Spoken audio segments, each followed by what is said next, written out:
कर्मचारियों की हाजिरी हो या वेतन, हाफ डे हो या नाइट ड्यूटी, सबका रखो पूरा हिसाब।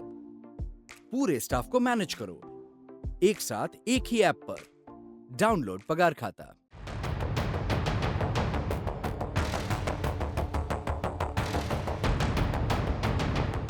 भारत ने कोरोना महामारी के बीच चीन को लेकर एक बड़ा फैसला किया है, जिसके बाद चीन की चीख निकल पड़ी है और अब वो रो रहा है। दरअसल भारत जल्दी 5G का ट्रायल करने जा रहा है और इसके लिए सरकार ने रिलायंस जियो, भारती एयरटेल, वोडाफोन इंडिया और MTNL जैसे दूरसंचार कंपनियों के आवेदनों को मंजूरी दे दी है। लेकिन चीन के खिलाफ कड़ा रुख दिखाते हुए चीनी कंपनियों को बाहर का रास्ता दिखा दिया है।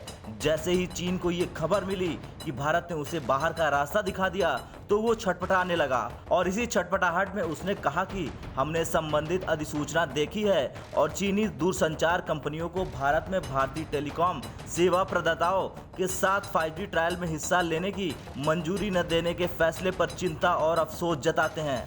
चीनी दूतावास के प्रवक्ता वांग सियाओजियान ने कहा कि चीनी दूरसंचार कंपनियों को ट्रायल से दूर रखने से न केवल उनके वैधानिक अधिकारों और हितों का नुकसान होगा, बल्कि भारतीय व्यापार व्यवस्था में सुधार में अवरोध आएगा, जो संबंधित भारतीय उद्योगों के नवाचार और विकास के लिए सही नहीं है। तो वहीं दूरसंचार विभाग की माने तो 5G टेक्नोलॉजी 4G के मुकाबले 10 गुना ज़्यादा बेहतर डाउनलोड स्पीड देने और स्पेक्ट्रम क्षमता में 3 गुना तक बेहतर रिजल्ट देने में सक्षम है।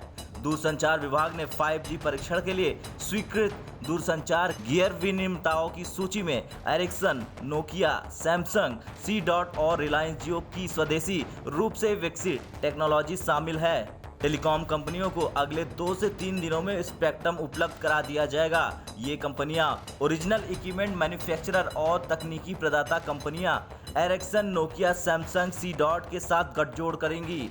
मोबाइल उपभोक्ताओं को बहुत जल्द बहुत तेज गति से चलने वाला 5G नेटवर्क की सेवा मिलने जा रही है। दूरसंचार विभाग ने कहा कि टेलीकॉम कंपनियों को 6 माह के लिए 5G स्पेक्ट्रम का ट्रायल करने की इजाज़त दी जा रही है। इस अवधि में वे 2 महीने भी शामिल होंगे, जिनके लिए जरूरी उपकरणों की खरीद और सेटिंग की जानी है। खैर, चीनी कंपनियों को इससे हटाए जाने के पीछे का मकसद साफ है कि पूरे देश में एक साथ 5G नेटवर्क का लाभ उपलब्ध कराया जा सकेगा और कोरोना वायरस और भारत चीन सीमा पर चीनी सैनिकों की नापाक हरकत को शायद ही बुलाया जा सके। इतना ही नहीं, चीनी कंपनियों की नापाक इरादे से भारत में काम करने के मामले भी समय समय पर आते रहे हैं। इसकी वजह से भारतीय IT विभाग ने कई चीनी ऐप पर प्रतिबंध लगा दिया था। अब भारत सरकार ने चीनी कंपनियों ZTE और हुवेई को 5G ट्रायल से बाहर रखना मुनासिब समझा। दूरसंचार विभाग ने कहा कि भारतीय परिप्रेक्ष्य में 5G स्पेक्ट्रम का ट्रायल किया जाएगा। ब्यूरो रिपोर्ट, भारत तक।